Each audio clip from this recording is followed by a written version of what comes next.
Welcome to Clothing Culture. I'm Emily Lane. I'm Bret Schnitker. We speak with experts where we explore the global dynamics that shape trends in the fashion industry. Brought to you by Stars Design Group, a global production and design house with over 30 years of industry experience.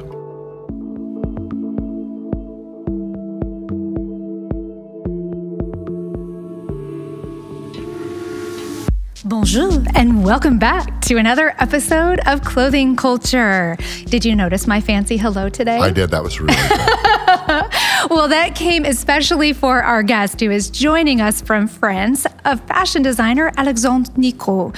Welcome, Alexandre. Thank you. Thank you for having me.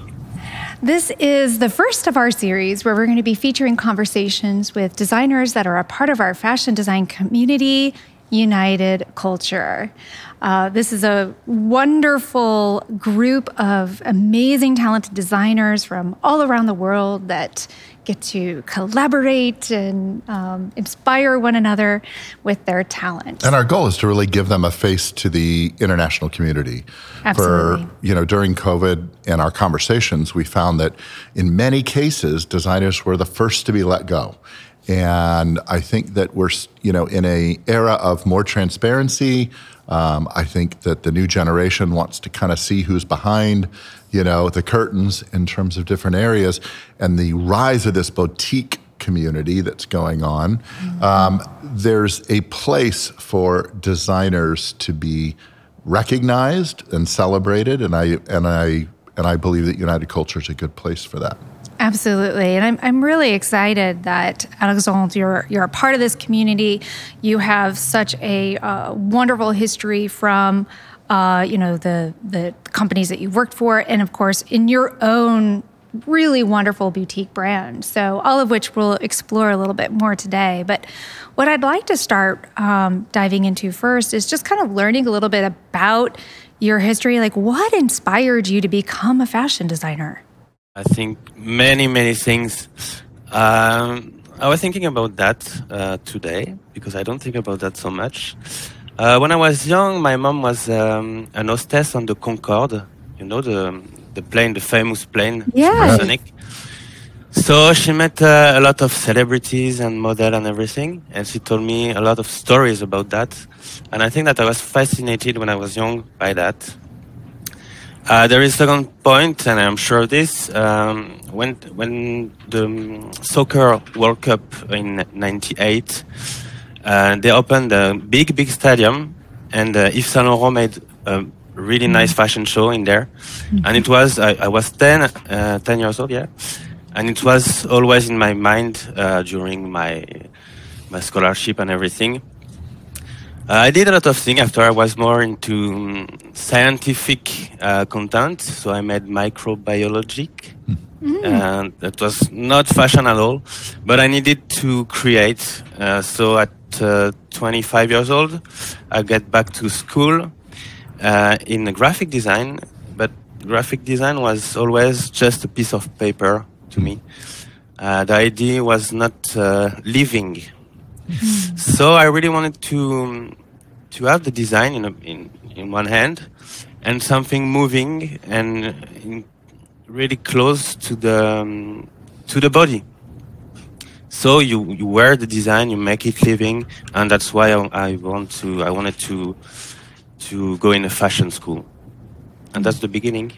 And there is a lot of things. And you went to ESMAD. I think it's the world's first fashion school. It started in the early 1800s. This is the oldest, biggest, because there are a lot of ESMAD in few countries. Yeah. So it's as far away, I think, as Jakarta. I mean, many years ago, it opened in Jakarta, Indonesia, even. So. Yes. There is a lot of big designer from there. Olivier Rousteing, Balmain, Thierry Mugler. So a lot of people went to this famous school, yes. Tell us about your experience at ESMAD, just a little bit about that history. I did it in 2 years because I was a bit older than the others, so I don't needed to make the 3 years. I did 2 years in 1 year, so that was really strong. But I made it, and this was for fashion design. And then for the final year, I decided to make accessories because I am a huge fan of leather clothes, of leather goods, shoes, and everything. Also jewelry, we did it. So that was a great year. And it gives you a pretty wide expanse when you're starting a collection to understand all the different components technically, yes, in a wide range. So. With that, I had all the weapon to open a brand or to go for working to other brands. I was not a specialist in something, but I was trying to make everything to know how it works. And a few years after a few years before making my brand, I continued to experiment a lot of things. That was really important for me because I think that 2 years of school is not enough. You need 3 years to discover your own style, your own capabilities. You can make it in another brand, but when you do it for yourself, it's totally different. You need it. Sure. I mean, we talk in other episodes about designers, this term designers, and it's sometimes separated a bit from artists, and I really think they're the same. I mean, artists have to go through this evolution of thought process. Designers are constantly evolving, their skill, their view of the world. Inspiration source is evolving. Right. Yeah. I think that when you are a designer, you need art to make design. You need a lot of things. Art is a thing, music is a thing, science is a thing. Designer is all of this in one multi-tool man. Yeah. What is the key source of your inspiration now? My key source, I think I'm not making stories now. When I started by Haute Couture, I made stories. This was the point. Now I'm just telling life. I have not special inspiration. It's all about life. What I see in the information, my friends, my family, my feelings. If I feel good, if I am sick, it can be a part of the approach of the designing. Yes. Sure, and it seems like in the first launch of one of the first collections that you kind of have been working through, you talk about your roots in technology and science, and there is some of that DNA in that first collection. And then you've recently dialogued a little bit about this evolution of thought and moving to the French Riviera and changing sort of the collection, which is, a natural evolution to any artist, right? Yes, of course, because 10 years ago, I was not the same person than today. So my designs are like me. They're changing all the time. I'm curious, early in your career, I understand that you worked for some very prestigious design houses, Chanel, Celine being among them. For a lot of designers out there or people in the industry, like that would be considered great success to go and work for these very iconic brands. What led you to make that transition after reaching that height of success to then say, you know what, I need to be my own brand, to launch your KSRT Design Studios? It's complicated. When I was working for Chanel and Chloe, that was not for fashion design. That was for making a historical course for the commercial people, because they need to understand what is the product they are selling. So that was really interesting. Yeah. I did this for making a bit of money, because it's really nice brand. This is not design, so this is something that I can make also now. Yeah.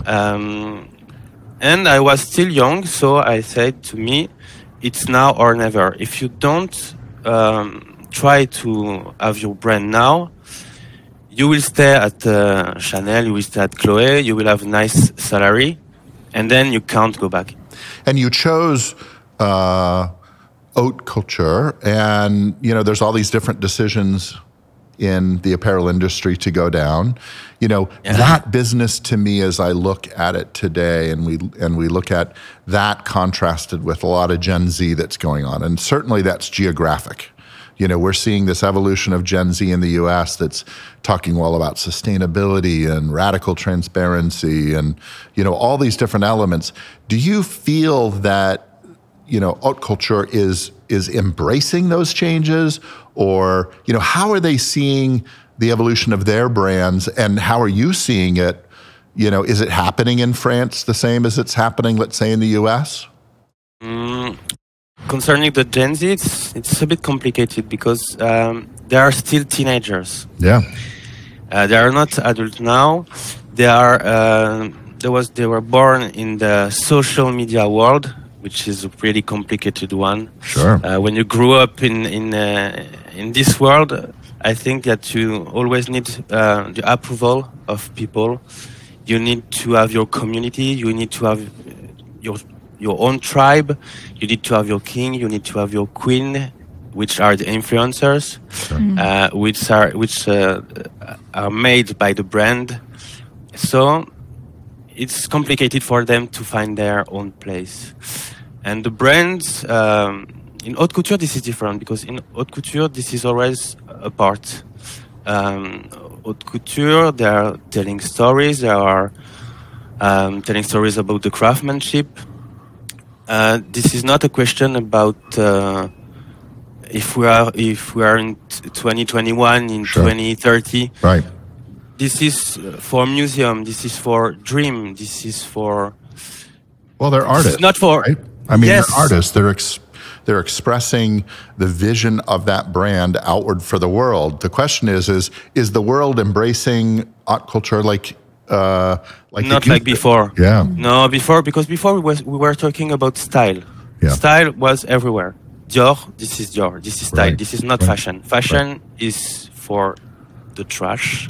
I think you wear it, and 1 year after you don't want it, Yeah. even if it's good. I don't like fashion in this way. Haute couture, it's style. Style is forever. When you Right. see people from the 17th century, you can recognize the century just by seeing the clothes. This is the style. And Gen Z are more into fashion. They need to consume all the time. They want their 15 minutes of celebrity every 10 minutes. Right. They go too fast, really. Right. And there's a big conversation going on as the economy shift. China is going to be the world's largest consumer economy by, some say, as early as 2025. When you talk about a large economy of 1.5 billion people, and a nice percentage of those can be the sizes of most countries, the served available market, this middle class that can afford fashion. The question is what can designers do to embrace this kind of changing landscape that's going on? How do we embrace all the questions and the change in nationality, going from, let's say, the West to the East? There are certainly different dynamics at play. I think the main point, designers, now they are making things for selling. Now they need to go back again and listen what people need. I think this is the way for having a good brand, for making clients happy, find new markets, because you need to go out of your town and know what they need in this country, what they like. You need to be aware of everything.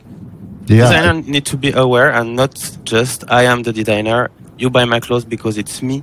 No, you need to buy my product. Fashion is product. I think so many brands that have been around for years have started to collapse because they didn't embrace this kind of shift to consumer-driven economy. And, when you look at these really exclusive and well-curated designer brands today, the expression of that as an art form is kind of outward. And the economy is kind of like you mentioned, like digesting the world around you and creating something based upon what the consumer is saying is important to them. And I can see those things being somewhat conflicting. When you're an artist, you paint on a canvas something that you're feeling inwardly and you're expressing it. And at some point, hopefully before you're dead, you get a following and you get, an artist gets a following and there's people that appreciate that style for his style's sake. He engages their imagination or, their passions in some way. And since designers in the apparel world, to me, are just artists, it's interesting to see that dynamic shift to what's occurring and the ultimate outcome of that kind of wrestling match between a consumer-driven economy and art as an expression in fashion. Well, I definitely see there's more room for real individualism right now with expressing your fashion. Or you're expressing yourself through your fashion. Certainly a dynamic that we've been dealing with for over a year now is COVID. In the U.S., COVID has exacerbated casualization, which has been a growing trend for many, many years. And I believe that it probably expands far beyond the United States.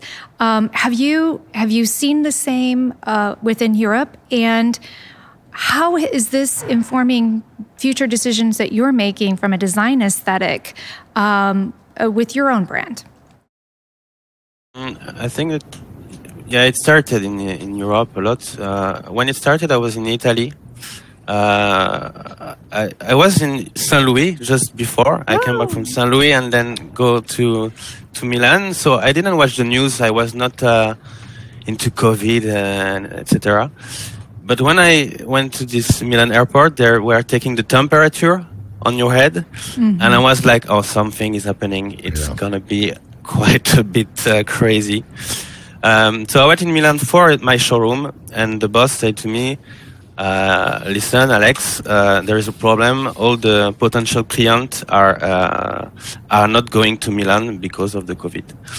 So at this point, it was exactly last year, I knew that it will be complicated for all the designers, for all my friends. What should I do? I just step back forward and said I will not produce my collections during all the COVID, because if I do this, I will lose a lot of money. And I think that was the best thing to do. At this point. And now I think COVID, okay, it's a disaster, but to me that was quite a benediction, because I don't want to do showroom anymore. I don't want to make collection every 6 months. I don't want to spend money in stock and everything. I don't want to sell in retail store for the moment. I want to do direct to consumer. I want to listen them more. I want to create design and ask them, should I produce it or not? I need to be close to the client. And in this point, COVID was the best thing, because it makes us like more close together. Yeah. Community has become a big conversation today, even within the apparel industry. Yeah. We've had more conversations with more people in this business around the world than I think I've ever experienced before. I think that people really want connection. And I think as a designer, embracing that community in the way that you're going down the road is really important. And there are manufacturing sites that are starting to develop that we just had a conversation with a group out in Hong Kong, where this on-demand manufacturing is becoming more real, to connect designers to manufacturing elements where you want one piece, you want 3 pieces, utilizing 3D design technology to implement speed into that production line, so costs don't vary tremendously between one piece and 1,000 pieces.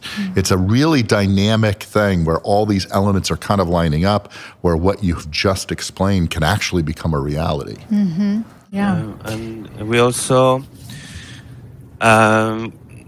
if in French we say, don't put your eggs in the same basket. We say that in America too, not with as great of an accent, but same than us. The problem is, for example, my factory closed, so my business closed. So we realized that we are a community. We need each other to work together. So that's important, to have few factories to be ready to produce. If one is closing, unfortunately, you still continue with the other one.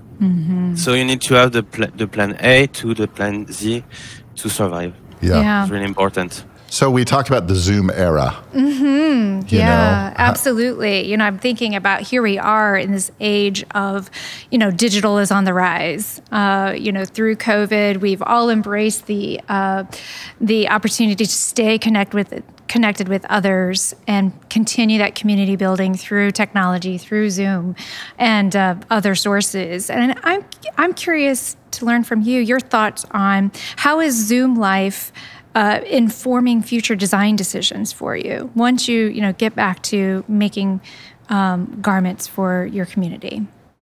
I was always looking. You were talking about the Zoom, the video. Yeah, the video connection, not to slam Microsoft Teams or the others, but yeah, that connection tool that's become an everyday part of our life.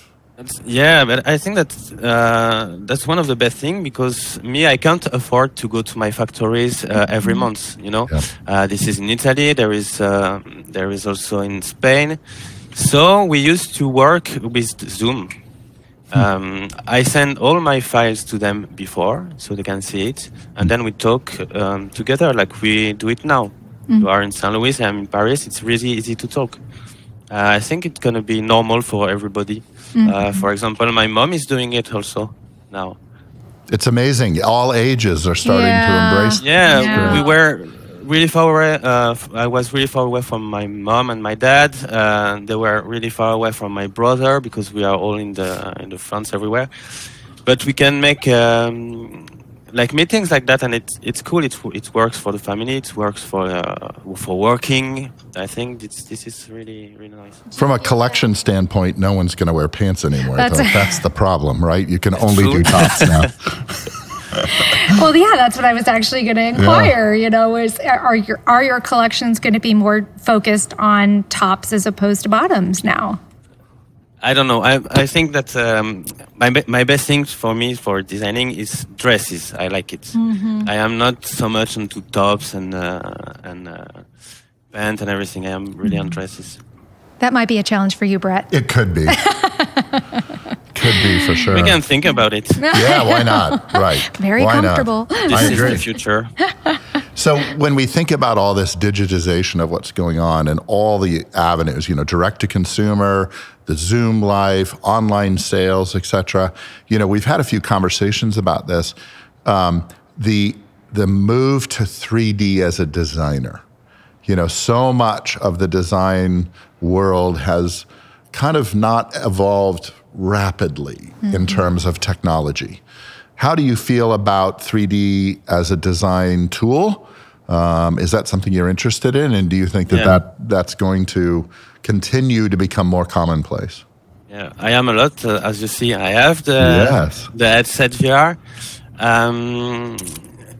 Headset VR is quite new, but not new, but it's working since now only 2 years. For people, it was too complicated for having a VR setting because you needed to have a PC that is $1,000. You needed to have the VR headset. It was also a few $1,000s. And now for $400, you have your headset, and you can have your 3D. So I think that in the future. People will use that with avatars, for sure, for trying new clothes. For example, they don't need to go to the physical store to try an outfit. So I think that we're going to wait maybe 10 years, but it's going to be more and more normal. I think that you will use VR, for example, in shoppertainment. They will probably for sure have events with VR in pop-up store, for example, and it's gonna develop a lot, and then gonna be normal for the market. Yeah, I think it's really exciting what's going on that front. Absolutely. So, what do you see in addition to being closer with your community and more direct to consumer, what other sights do you have on the future with your career as a designer? I don't know exactly. For the moment, it's a complicated period. So I really need to improve on 3D, for example, to find new perspective. I need to think a lot of the storytelling of my brand. This is really important. I need to connect with people. I need to go more on social media because the Gen Z, as I said, it's really important. Each generation have a social media. For my parents, this is more Facebook. My brother also is 10 years old older than me.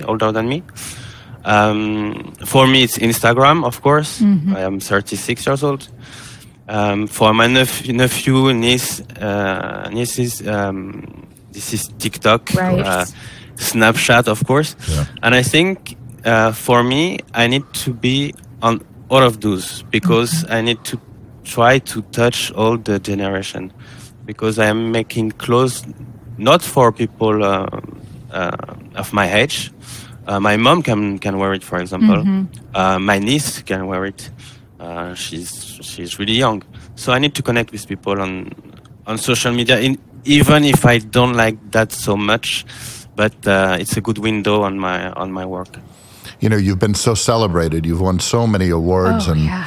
I mean, the list is endless. You're an amazing talent in this industry. Thank you so much. You know, I think COVID has thrown a ringer into everybody's sort of business, and you know, I've said in another podcast, I think adversity breeds creativity, certainly, but it also breeds evolved technology, ways to be able to interact with customers in new ways. And so we're really excited to see what the next steps are for Alexandre Nicaud. You know, we think that, you know, we're thankful that you're part of United Coulture, where we want to celebrate your continued evolution in the space. We want to make sure that people know who you are. And I think that, you know, protecting this aesthetic and approaching it in a new way is really exciting. Absolutely. And Alexandre, we will make sure to share your website and all of those socials you're getting out there on. Yeah, thank you. And certainly if you are a fashion designer out there that is looking to connect with others, be a part of this community, share resources, collaborate, find us at United Coulture. You can also follow us on our socials at Clothing Coulture and at Stars Design Group. Subscribe to stay apprised of upcoming episodes of Clothing Coulture. Thank you for joining us. Merci. Thank you so much. Merci beaucoup.